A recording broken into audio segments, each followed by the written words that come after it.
Hi guys, my name is Sam and welcome to your K-Tip beginner course. So I wanted to create this little mini course to show you my tips and tricks on how to apply K-Tips.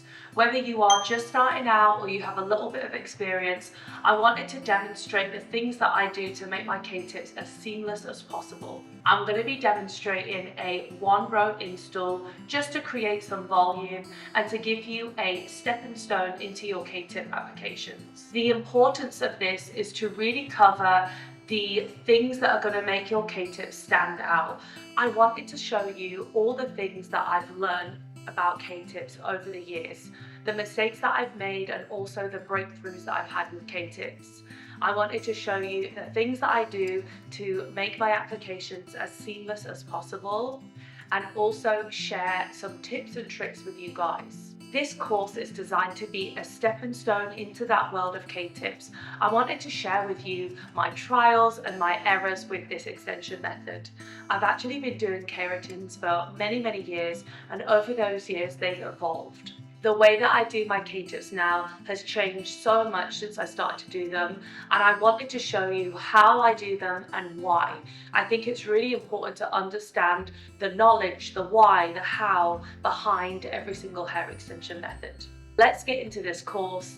I'm so excited for you to see all of my keratin tip breakthroughs. Okay, so to start, I've already sectioned off my mannequin head, and this row is going to be that volume placement. This is perfect for clients that maybe they only want 25 grams of hair just for that little bit of volume. So as you can see, I've sectioned her off.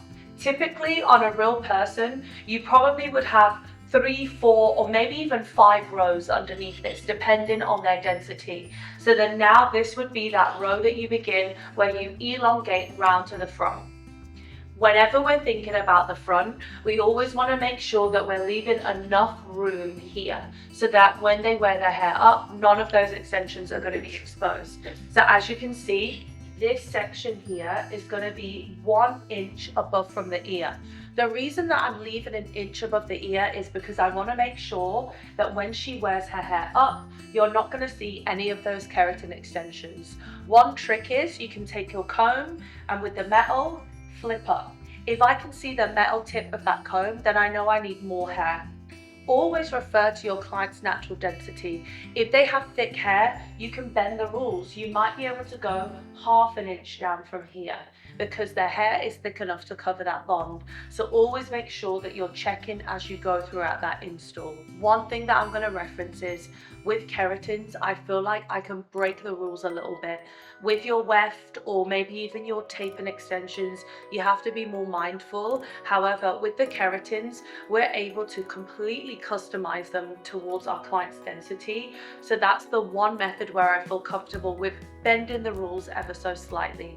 As we go through the course, I'll kind of walk you through that a little bit more. For reference, today I'm going to be using the Keratin Hair K-Tip Hair Extensions. So this is going to be the shade Whiskey and it is 16 inches. What you're going to notice about Keratin is the pack sizes are a little bit smaller, and of course that all depends on what length you're ordering. So this is a 16 inch, so it's going to be 15 grams a pack. If you order a 24 inch, for example, you'll actually be getting 25 grams per pack. For a volume install like what we're doing today, usually I'm going to be using about maybe 3 packs just to create a little bit of volume. Typically, if I am doing a volume placement of keratin hair extensions, I'm going to be using anywhere between 25 grams to 50 grams. So in your packs, for example, 16 inches, that's going to be around 3 packs of those hair extensions. So just bear that in mind when you're ordering. One thing that I always do is just look at the gram weight. I feel like it's so easy to use and you can convert it really easily. So gram weight wise, 25 grams to 50 grams. You might even want to do 75 grams, but then that's when you're getting more into that full head placement. Okay, so one point of difference that you're going to notice about these Keratin bonds in particular that I'm working with today is the shape of the tip. So these are already pre-cut for you. So they come like this in the pack, and then that way you don't have to do any extra work behind the chair. I am someone that likes to customize my bonds, so I'm going to show you the different ways that I cut them down. However, sometimes I don't actually need to. Because of the shape of this keratin, I feel like I can take them out of the box and put them straight into the head for a lot of people. However, if they have finer density, or maybe I don't need that much keratin on the bond, I will go down and cut them down. So this is the tool that I'm using. This is actually my favorite fusion tool, and you can control the temperature of that tool on here. My preference is just to turn it up to the highest temperature setting, and then that way I don't have to have this on the actual bond for a prolonged period of time. This one, you can see the tip of it is a little bit skinnier, which is what I prefer. I feel like I can get in very precisely with my bond. This one is from Keratin Hair Extensions, and then Covey actually sell the same one as well. So you have options there.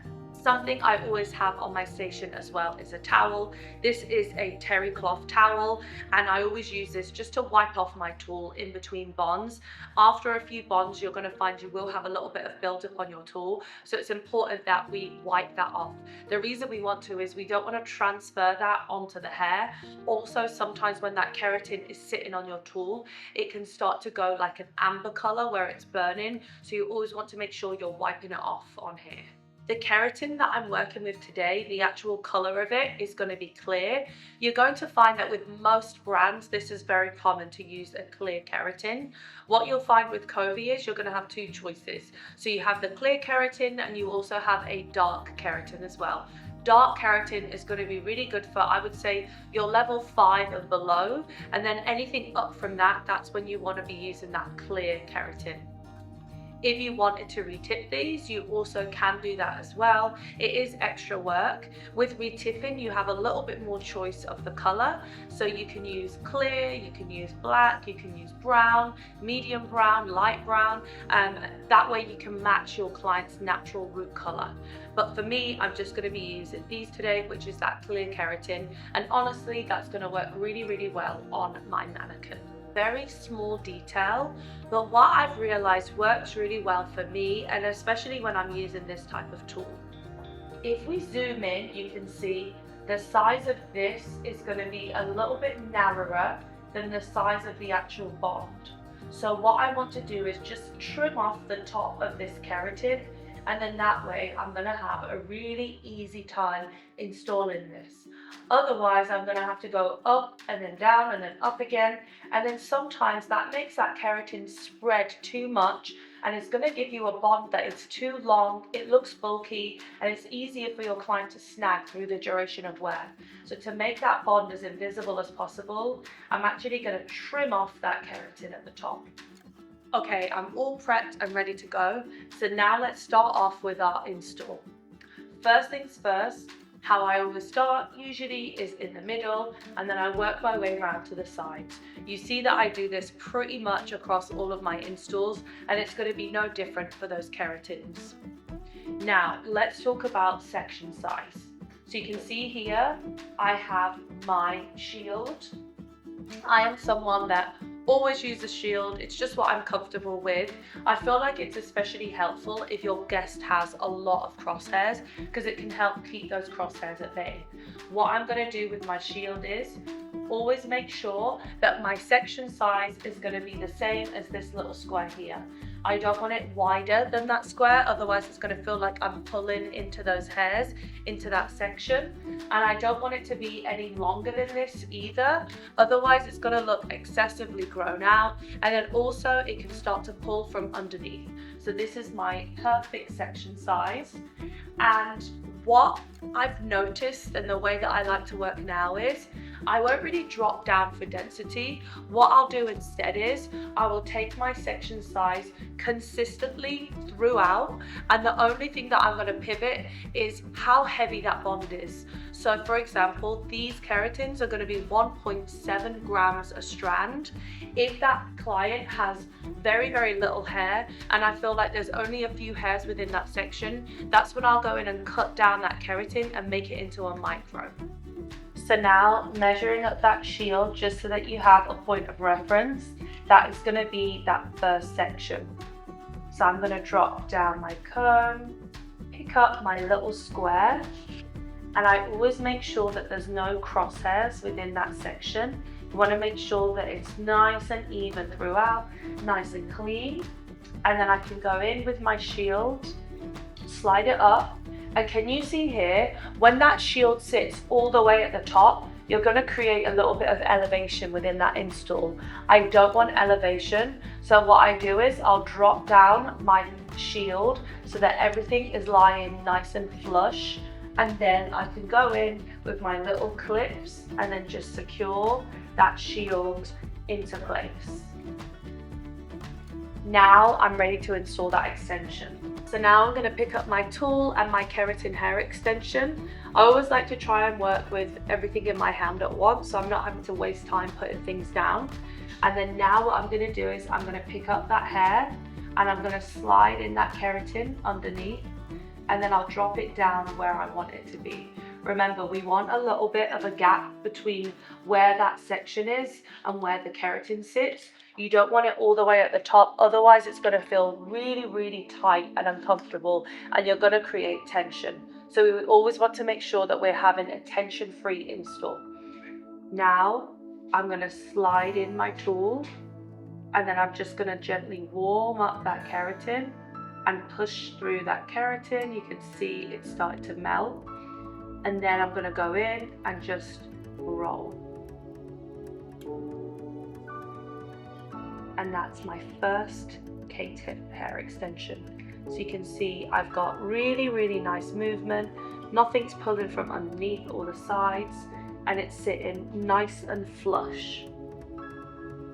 Now let's take my second section, directly next to this one, slicing across, making sure I don't have any crosshairs, making sure that it is the same size as that one next to it.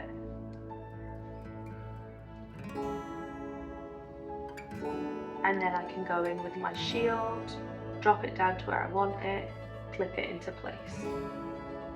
Now I'll pick up my second hair extension, same thing as before, sliding it up underneath the hair and then dropping it down.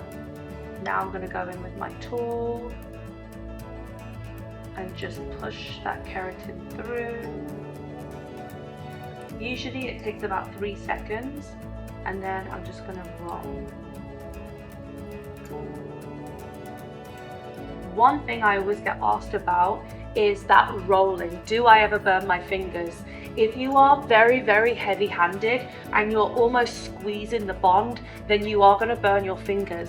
When I roll, I do it very, very lightly and with hardly any tension. That way, it's not burning me, or I'm not squeezing that keratin and misshaping it. That bond is nice and soft, so all you have to do is just roll it so it's wrapping around all of those little hairs.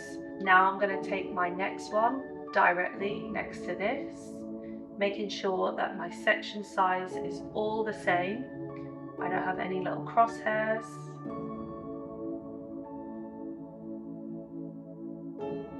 And then I'm going to go in with my shield, drop it down to where I want it, and pin that into place. Now I'm going to take my extension. Same thing, it just becomes like a repetitive motion. Slide it up and then drop it down to where I want it to be, and then go in with my tool.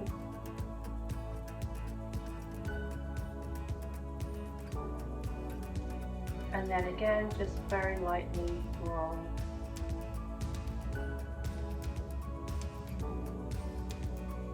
So now I want to show you what not to do when we're installing those keratins. So now I'm going to take a section that is going to be much too wide.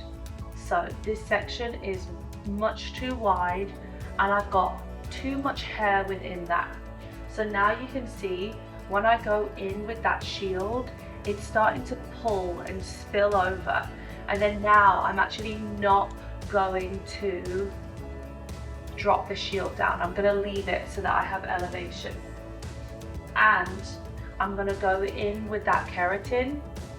I'm not going to drop it down to where I want it, and I'm not going to heat it up for as long as I need. So if you're not heating it up enough, it's going to be really hard to roll, and you're going to have these spiky corners here because you haven't melted those enough. So then now you can see it's not heated, it's got these really sharp, jaggedy edges, and immediately you can see I've created elevation within that. It's pinching the natural hair, it's sticking out, and then now when they lie their hair down on top of that, it's going to be going in all sorts of different directions. This is what we don't want. We want those extensions to be really, really nice and flush. We don't want it to sit like that. So if you were to accidentally do that, what I would do is go ahead and remove that, and then that way you can just start fresh. Let's say you made that mistake, not a big deal. What we can do is we can go in and use our remover. So this is actually from Covey. It's a power gel bond remover. It is alcohol based, so it's non-oily. And I'm really excited because this one reminds me a lot of the Great Lengths remover because it is the gel. So you're not spraying that alcohol on the scalp. It's a lot more concentrated and you can direct it exactly where you want it to be. And the nice thing about this is it's available for any stylist to take it. You don't have to be certified. So Covey gel remover, I'm just going to do a little drop of it on the actual bond itself. And I'm going to go in with these pliers. These are the best pliers and they are literally under $5. Why I like them? They're smooth, they don't have grooves. Any pliers that are smooth are not going to damage that natural hair. Sometimes what I find is if the pliers have any sort of groove on them or they're grippy, they're gonna sometimes break that client's hair. These are smooth, so they're not gonna break or damage the client's hair. I'm gonna go in, unclamp, top, bottom, middle, twist, top, bottom, middle, and then all you're going to do is just pinch that natural hair and the end of the extension and then just slide out. If I feel like this is breaking apart, that shows me that I haven't put enough remover on there, I haven't broke it down enough, so I'm just going to go in with a little bit more of that remover just to make sure that everything is coming out as a whole. Also bear in mind, when your extensions are new, it's going to be harder to remove. Typically they're super easy to remove because the person has been wearing them for months at a time. And now I'm just going to slide that out, and then if there's any excess like that, all you have to do is go in with your comb and then just gently comb any of that excess keratin out of the hair. Super easy, and because it's alcohol based, it dries down really quickly and I can just go in and install another extension. Okay, so now I'm going to face the mannequin more towards myself because I wanted to show you something. When you work with your K-tips or any sort of extensions, it's really important that we're standing directly in front of our client and that section. Otherwise, if you're coming in at an angle, you might find that your bonds will start to go in that angle. So because I was teaching you from an angle, when I came around and looked at my extensions, I noticed they didn't look perfectly straight, which is normal because I'm teaching you at an angle. So now I wanted to show you how you should be installing those extensions, which is directly in front of your client. So now we're going to continue to work.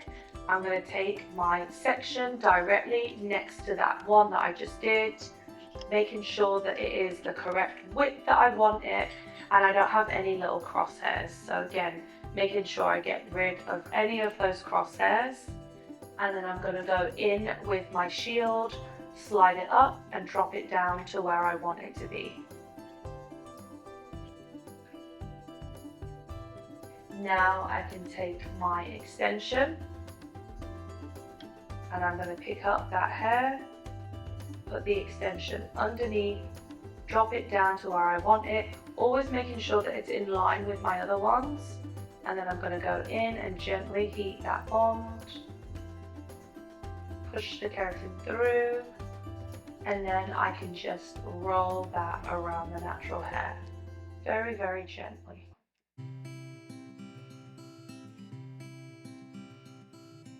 I always feel my bonds as well. I want to make sure that they don't have any sharp edges. Alright guys, thank you so much for watching. Do not forget to subscribe and also put your notifications on, because I'm going to be releasing the second half of this keratin tip video very, very soon. Thank you guys for watching.